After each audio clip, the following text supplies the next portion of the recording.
等待着，期盼着，跨越生活的山丘，那未知的路口，是否还能有梦的灿烂宇宙？从喧嚣到寂寞，花灯之下的失落，像城市的脉搏，忽明忽暗，异象隐隐作痛。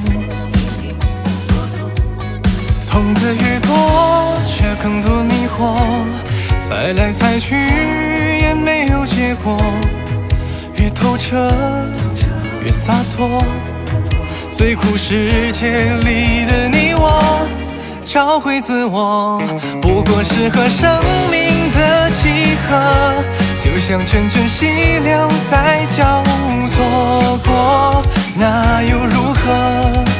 重逢在下个路口，横冲直撞，勇敢点燃青春的花火，越失落越陷入沼泽。这首歌唱最初的自我，迎着风努力奔向梦的尽头。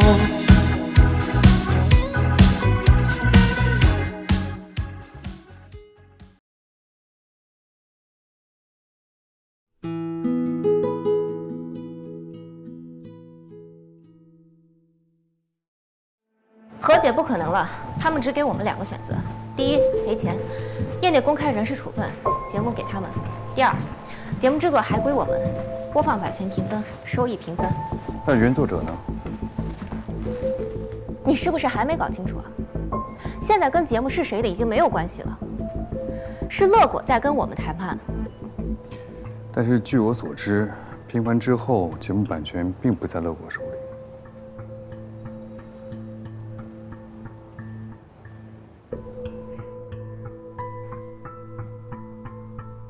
哎，小小，你姐夫啊，他托了一圈人，找到了一个关于那个人一部分的资料，我已经给你手机发过去了，你看看有没有用。谢谢诺姐，替我谢谢姐夫。别说这些没用的了，你跟你们公司商量了吗？到底怎么办啊？没，不过领导说他有办法，让我按他说的来。你看，有办法不是好事吗？我都说了。公司出这么大的事儿，不会让你一个人扛着的，对吧？我也不知道会怎么样，感觉已经被宣判死刑了。你看你，哎呦，你怎么一天到晚这么丧啊？现在不要想这些没用的啊，任何事情都一定能解决的，好不好？好。那我不跟你说了。拜拜。别瞎想啊，拜拜。老公。哎呀，我说你这人啊，你别那么笃定的安慰他，最后啊还得他自己独自面对的，知道吧？我就是鼓励鼓励他，丫头傻了吧唧的，万一再想不开呢？哎，你怎么那么拿他的事当回事啊？啊，你这么多朋友，怎么就滕小小，就他你最上心啊？对呀，我是朋友多。可是深交的少啊，老公，你知道我的，我其实不喜欢特别复杂的人，我喜欢简单的人，小小简单呢，又善良，长得又漂亮，又单纯，皮肤又好，身材又好。我每次看见他的时候，我都想到我自己小时候。不一样吧？你比他好多了，而且现在的你是最有味道的时候。哪种味道？儿子是在写作业呢，我先看看他。儿子今天去姥姥家了。今天吗？对啊，你不知道吗？我不是发信息跟你说了吗？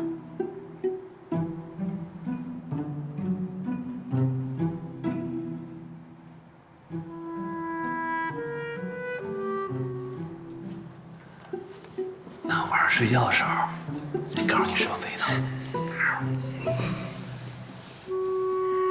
你怎么现在越来越讨厌了？那走吧，那现在就走吧。你激怒我了，我现在就去收拾他吧。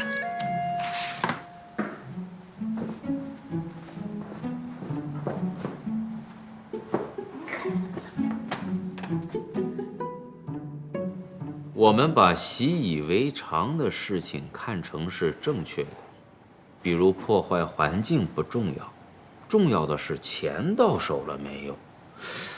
吃惯了农药超标的食物，反倒对不打农药的不适应了。种种这些，都告诉我们中国的环保。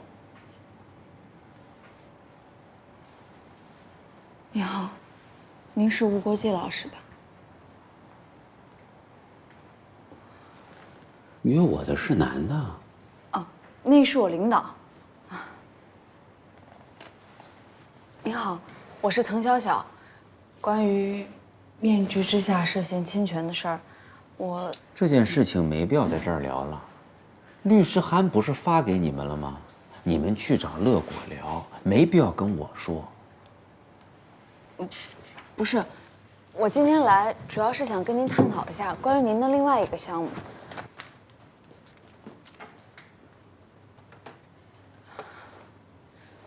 因为是临时的拍摄，所以准备的还不是很充足，先委屈您看一下素材。一共拍摄了16个记录对象。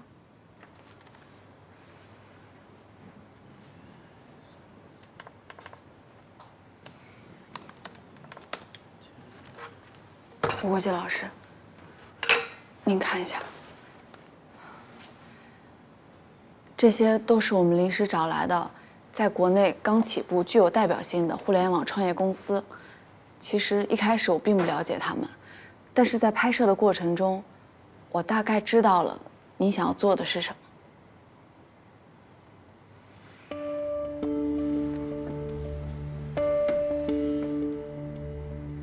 别蹲着了，坐着说。服务员，加杯咖啡。好的。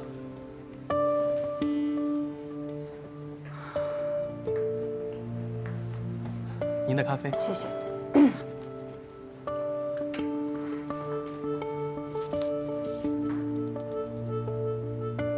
吴国际老师，您是传媒大学毕业，之后您选择出国留学，读的是新闻专业。加入优传媒不久，您就推出了《平凡之后》，但是由于项目一直没有得到推进，所以您选择离开。其实我猜测，您嗨的并不是节目制作的本身，您嗨的是节目背后的表达。你关注的也并不是某一个群体，或者是某一个行业的兴衰，您关注的是时代赋予当代人们生存奋斗的意义。这些都是社会新闻学的范畴，而且您在另外一档节目中探讨的也是同样的事情。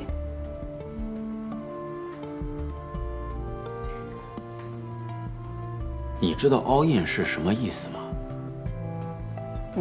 我不知道我理解的是否正确，但是看了您的策划之后，让我想到我之前看过一部叫《燃点》的纪录片，里面经纬中国的张颖说过，他经常对那些在美国的创业者们说，幸好他们不在中国，不然他们会死得很惨。因为没有人能想象，在中国创业公司的创始人们有多么的执着，他们执行有多么的快，行动有多么的迅猛，干活有多么的拼命。他们是这个社会的平民英雄，但他们也是普通人。我们也是普通人，但是我们也可以加入他们，成为他们。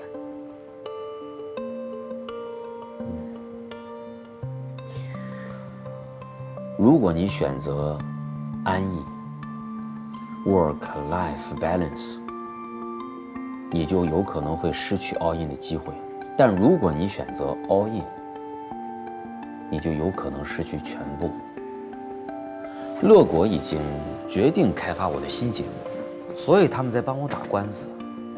优传媒曾经否认过我，所以我没有任何理由再相信你们。但是我还是很高兴认识你，因为通过跟你的接触，我觉着你不是那种会走捷径的人。但是我还是无法理解你曾经的选择。但鉴于此，我希望我们不要在更糟糕的场合见面了。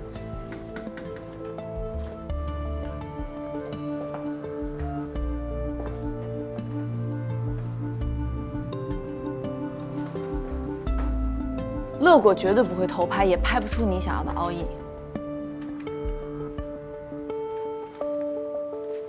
乐果现在只是利用版权争夺来打击你的前老东家，有了你这根导火索，舆论自然容易被说服。小姑娘，你到这里来挑拨离间，这种做法非常的不正确。因为你是优传媒的人，你有什么立场让我相信？乐果和优传媒都是国内最大的传媒公司，他们要的都是稳中求胜。可是优传媒拍出了《面具之下》，但乐果除了流量、娱综以外，根本没有这样的自制节目，因为他们根本不相信这样的节目会在市场上站稳脚跟。优传媒也不信，但是他们尝试之后尝到了甜头。您是传媒专业出身，比我更了解市场，我说的对不对？您心中应该有一个判断。我现在的判断就是，这一件事情已经让优传媒陷入困境，而我是你的唯一救命稻草。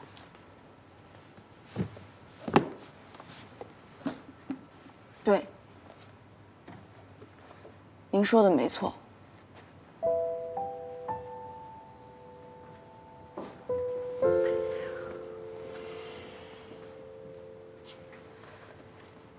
我知道，我现在说什么都像是在为自己找借口。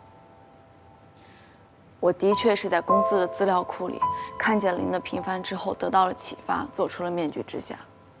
我为我的行为感到羞耻，我愿意付出代价，也愿意承担责任。但是因为我做出过面具之下，所以我更能理解，也知道你想要表达的是什么。这一点上，优传媒非常有诚意。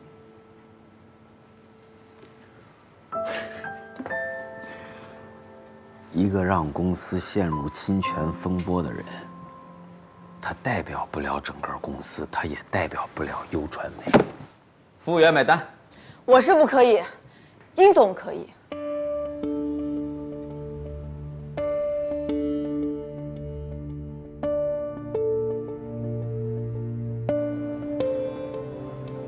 咱们这个文件都改过一次了，上面还是不满意。是啊，怎么这样啊？我真是不会做了。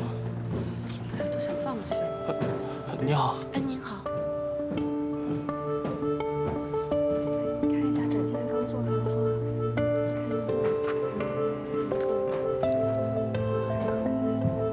哎，陆总啊，他怎么回来？走吧走吧。哎，你们知道吗？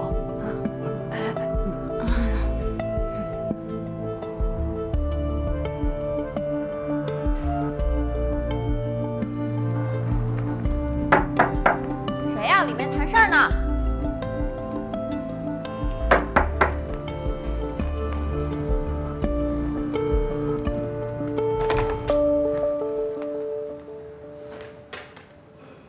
厉总，您怎么回来了？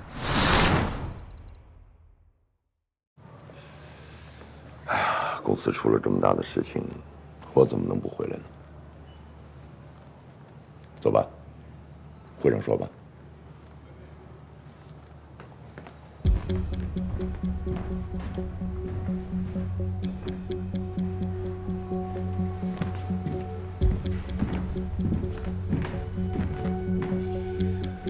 来吧，先听听大家的意见。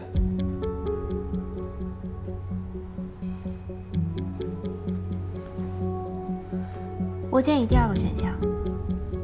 节目的前期和投入都是我们做的，现在也已经开发成功，市场和固定流量都已经形成。这个时候拱手送人，对我们没有任何好处，而且还会牵扯到巨额赔偿金和业内公示，对公司的声誉影响太大。我觉得这两个方案都不可行。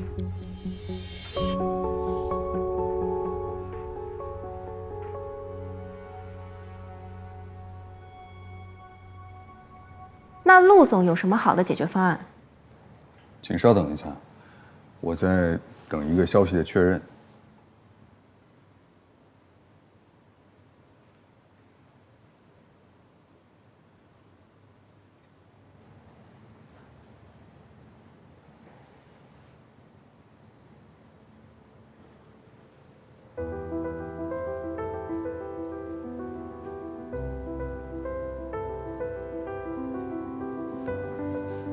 吴国际同意来见我了。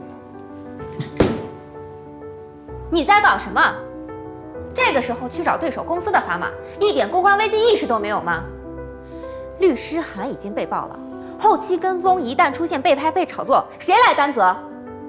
陆芒，你的确为自媒号的开发做出了许多贡献，但是你的我行我素也没少给公司捅娄子。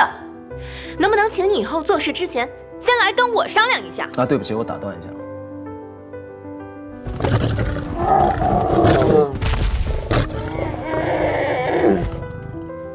我相信今天坐在这张桌子上，大家都是奔着解决问题来的。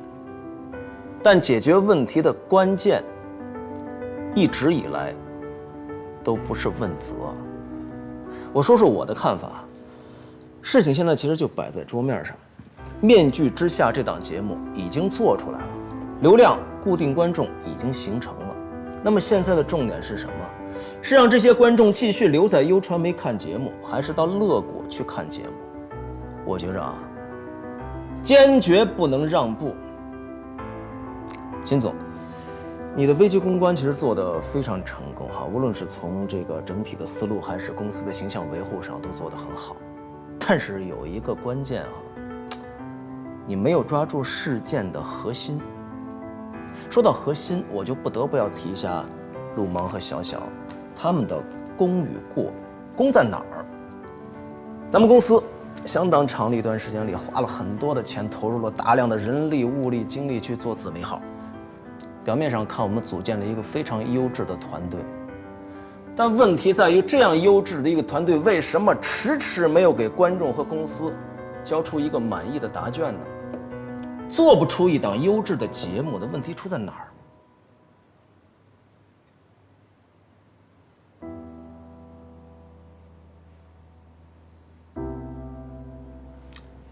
陆芒的到来，给自媒号带来了升级，无论从用户的口碑、网评的播放量，还是会员的拉新都做得非常的好，大家有目共睹，效率和结果毋庸置疑。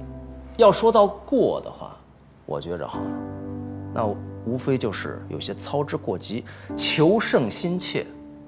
但是谁刚进公司不是想尽快的要做出一些成绩，要在公司站稳脚跟呢？由此忽略了一些细枝末节的小问题，我认为是可以原谅的。他们的大方向是要做出一台精致的节目，这才是最重要的，不是吗？好，我们再翻回来说。秦总，您一直刚才在强调公众舆论的抨击，我想提供一个新的维度供大家参考啊。现在所有媒体抓住事件的热点，它有没有可能从另一个方向会帮助我们做一个前期的免费的宣传呢？非常有可能吧，我觉得是啊。节目已经停播了，什么时候复播，在哪儿复播，已经培养出来的观众将来到什么平台再去看《面具之下》，我认为这才是我们今天这桌人应该重中之重讨论的问题。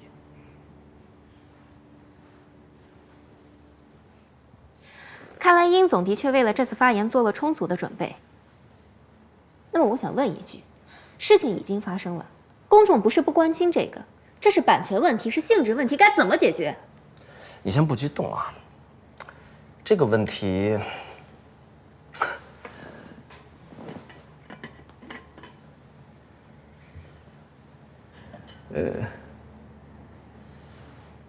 来，谢谢。好，什么茶啊？白茶。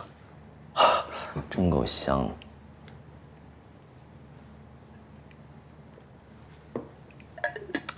陆总，麻烦你帮我解释一下秦总刚才的问题哈，跟大家介绍一下。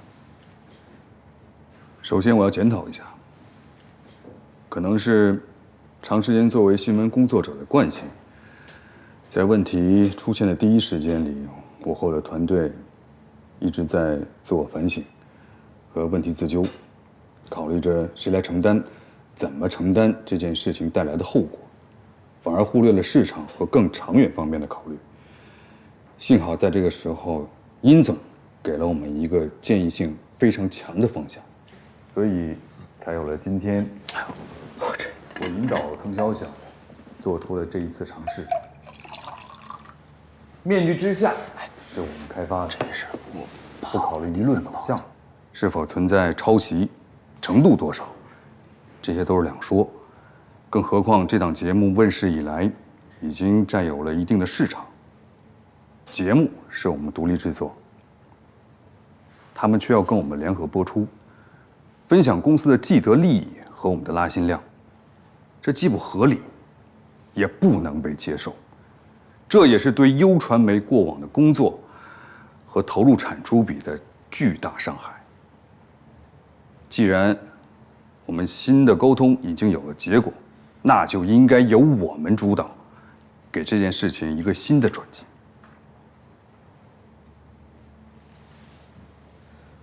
好，不管乐狗是不是想靠打版权战制造烟雾弹空手套白狼，但是律师函已经发出，如果我们不履行洽谈结果，公司就会背上官司。我想请问你，你该怎么办？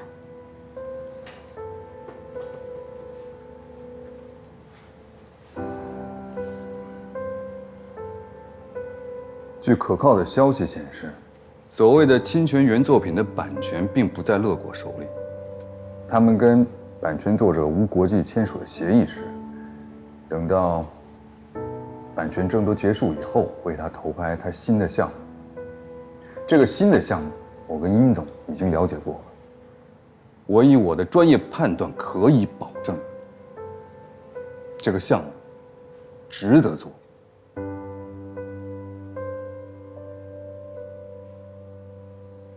我已经把策划案发到群里了，大家可以先看一下。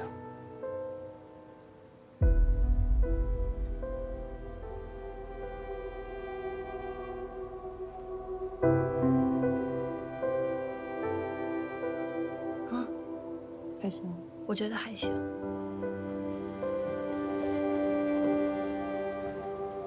也就是说，你们打算重新让这个人回到优传媒？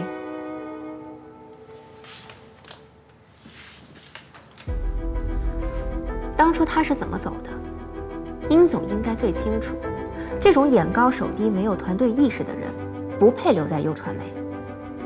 就算他回来，也会和当初一样，怎么来的，怎么走。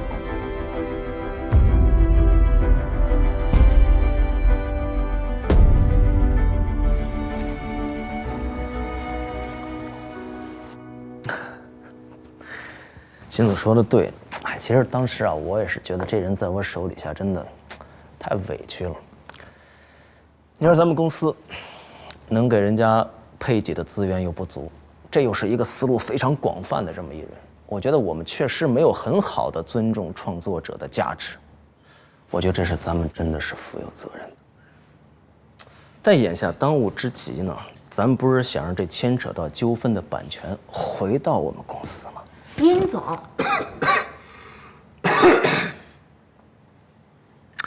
同意这个人和乐果谈判的所有条件，现在回来，金丝美好。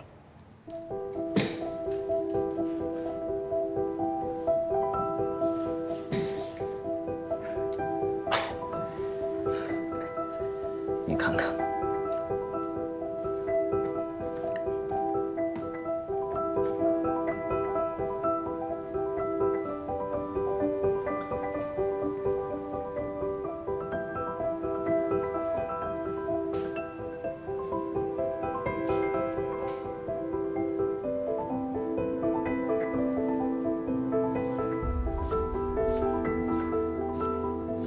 辛苦了。这个是关于推进奥运的工作内容，我们还是要让对方持续地感受到我们的诚意。什么意思？我来做？不然呢？或是你闯的？不是，我不是这个意思。我的意思是，我还能继续。你能不能继续留在公司，要等公司最后的决定。但是我大概可以确定的是，那笔赔偿金不需要你来承担了。将功补过吧。我先走了，你也早点回家休息。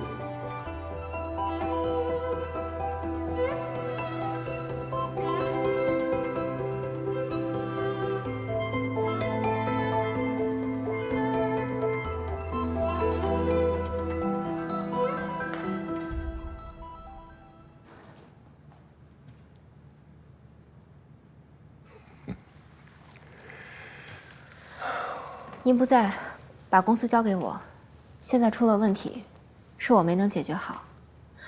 让您专门跑回来，是我经验不足，管理不周。行了行了，你看那该亮的地儿都亮着呢，啊，别再自我检讨了。公司又没垮，你已经做得很好了。你说你的经验不足，跟阅历、年龄有关，跟能力无关。那既然知道自己的问题在哪儿，就应该多看多学，尤其跟殷志尧这种老油条多取取经。你不信，你找他帮忙，他不会不帮的。啊，那个叫陆芒，不错。还有他的那个实习生。是人才，我们就要留下来重用，啊，新人不负重，可以采取一种适合他的管理方式。管理上的事交给你，我放心。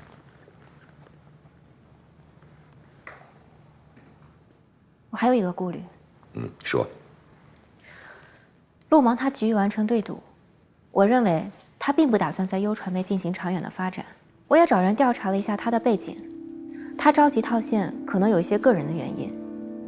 我认为这些不稳定的因素都不利于自媒号的发展，所以，我们把自媒号交到自己人手里，是不是比较好一些？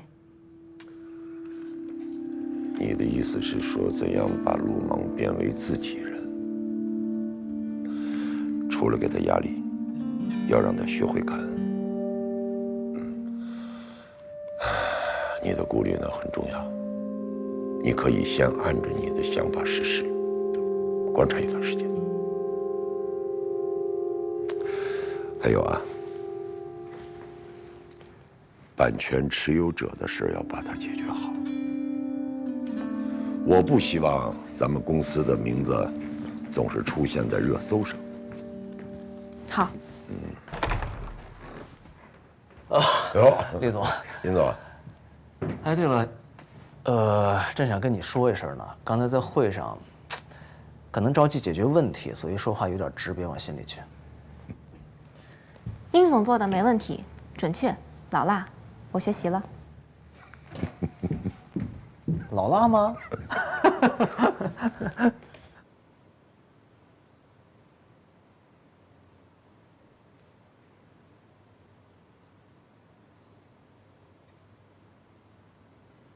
小来了，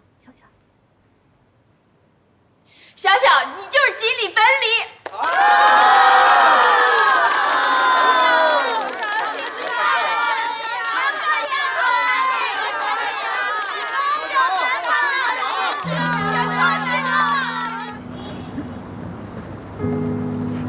我求你了，我在这等了你一晚上，你一句话也不说，到底怎么了？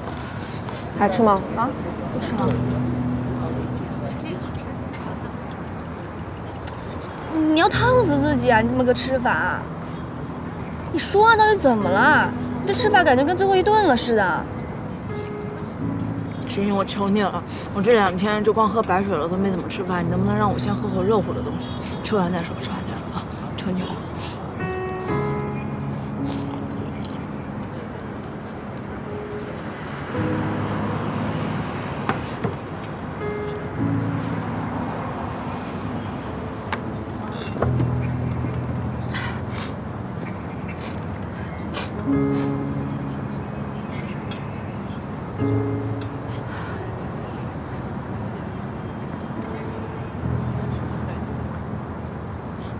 我不用还2000万了。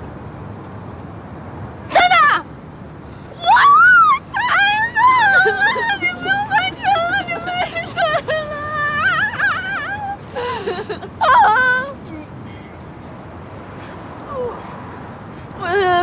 高兴，我高兴的要飞起来了。一点都不觉得你高兴，怎么那么难过呢？哎呦我的天，真的，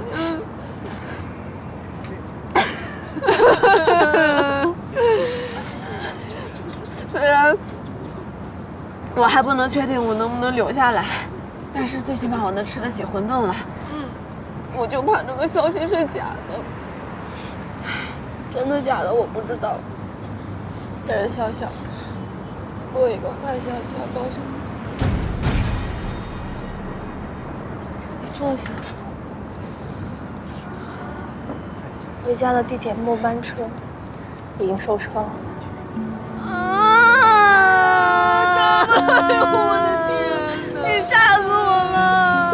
我的心脏现在是很脆弱的，我现在好脆弱的，我真的我鸡皮疙瘩都起来了。你太坏了！你怎么那么搞笑？别哭啦，我去买单吧。你还让我买单？你现在千万不问就买单，你太坏了！看你哭我好想笑啊！一个广场那么耀眼，好闷热的车厢里面，挤满了默情绪的脸，颤动的车窗边，映出一双迷惘的眼，也曾反反复复无数次怀疑，失眠的夜晚，伴着泪水几滴，但耳边充斥着怀疑的声音，强忍住哽咽，被卷入人海。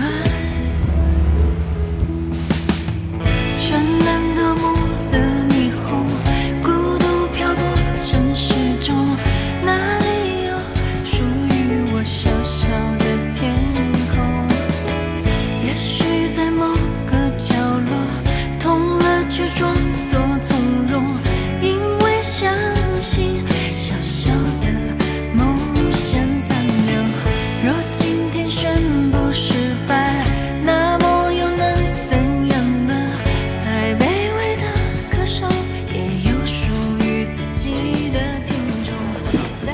出来了，我猜一下，对，好了吗？这有块皮能养上养啊，完美。哎，你不是去创业公司吗？你穿这样会不会太随便了？不会。我跟你说呀，那些独角兽创业公司全都是怪咖。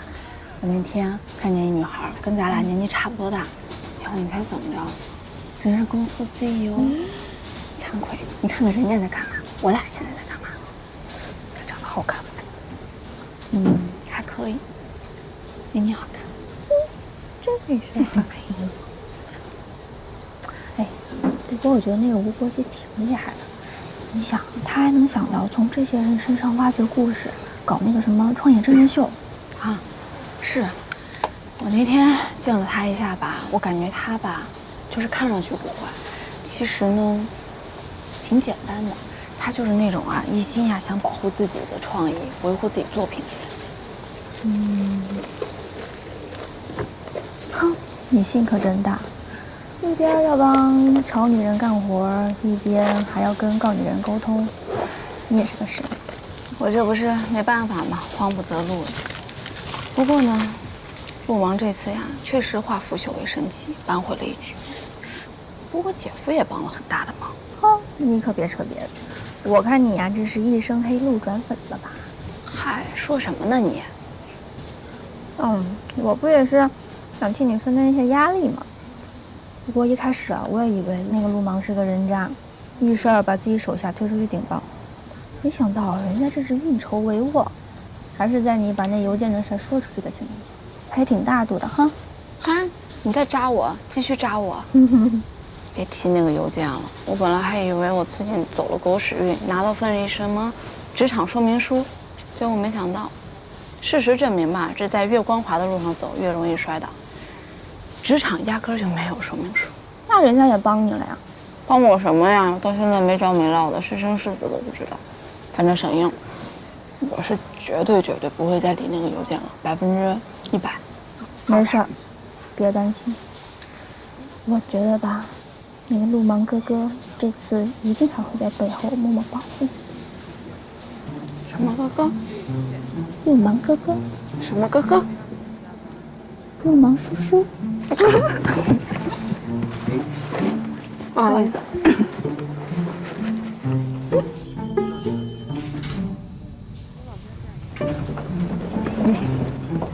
妈呀！你的手机怎么了？最近老是联系不上你。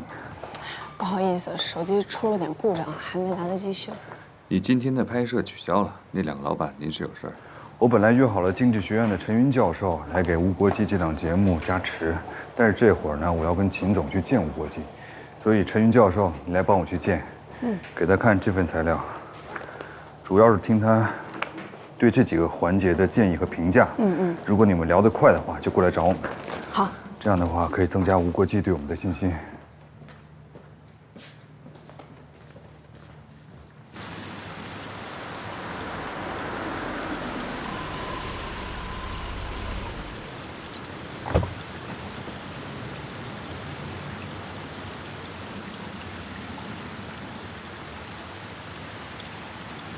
时间不多了，快点吧。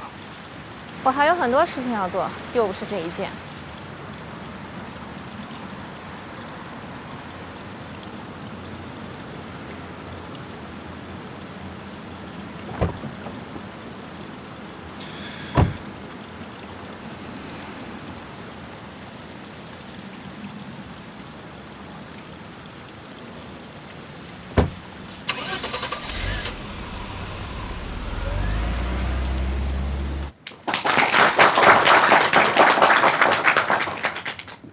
我今天演讲的课题呢，是经济学在社会当中实际的运用。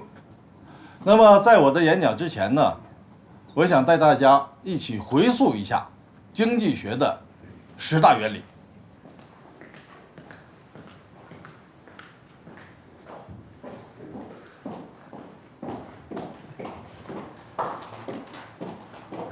吴老师，这位是我们公司的。说吧，你有什么需求？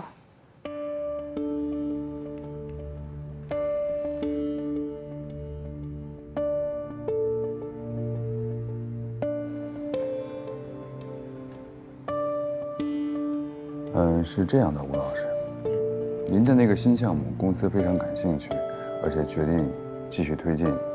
所有关于这个项目的材料，我们都在准备当中，应该很快就有消息。有消息了吗？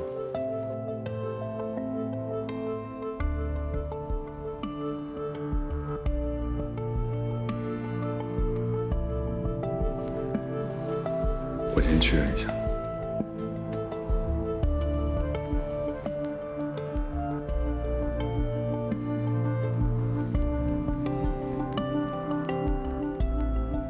你们这个策划案里面的经济学理论呢，还是比较扎实的。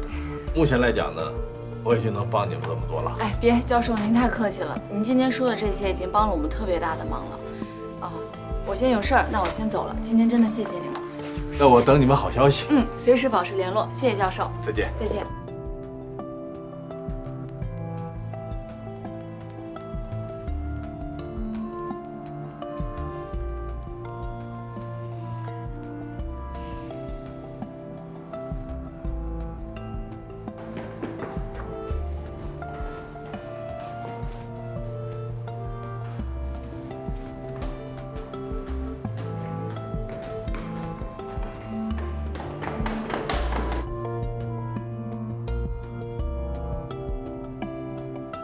这里信号可能不太好。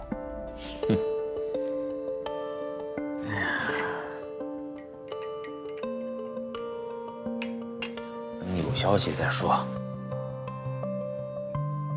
服务员，1杯咖啡。好的。 2杯。哎，好的。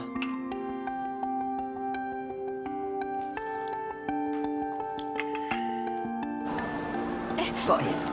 干什么呀？你哎，慢点儿。不好意思，不好意思，借过一下，借过一下。干嘛呀？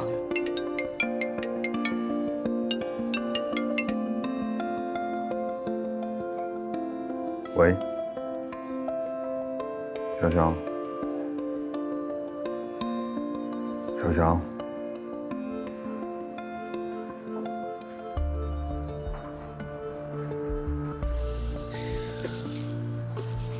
哎呀，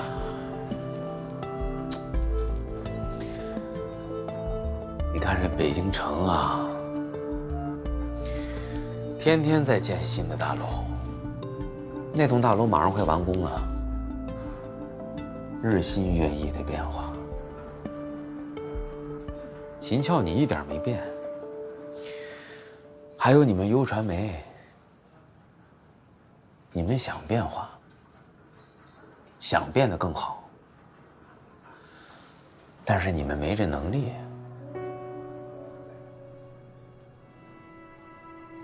我还有事儿，先走了。你们聊吧。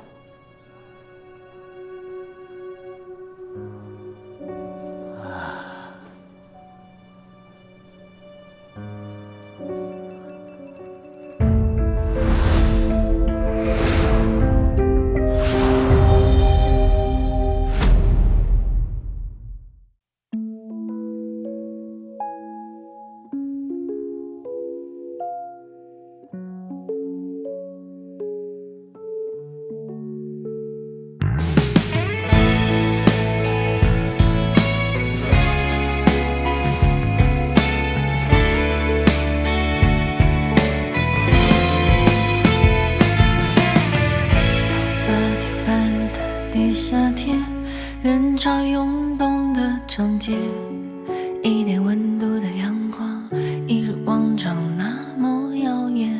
好闷热的车厢里面，挤满冷漠情绪的脸，颤动的车窗边，映出一双迷惘的眼。也曾反反复复无数次怀疑，失眠的夜晚伴着泪水几滴，但耳边充斥着怀疑的声音，强忍住哽咽，被卷入人海。绚烂夺目的霓虹，孤独漂泊城市中，哪里有属于我小小的天空？也许在某个角落，痛了却装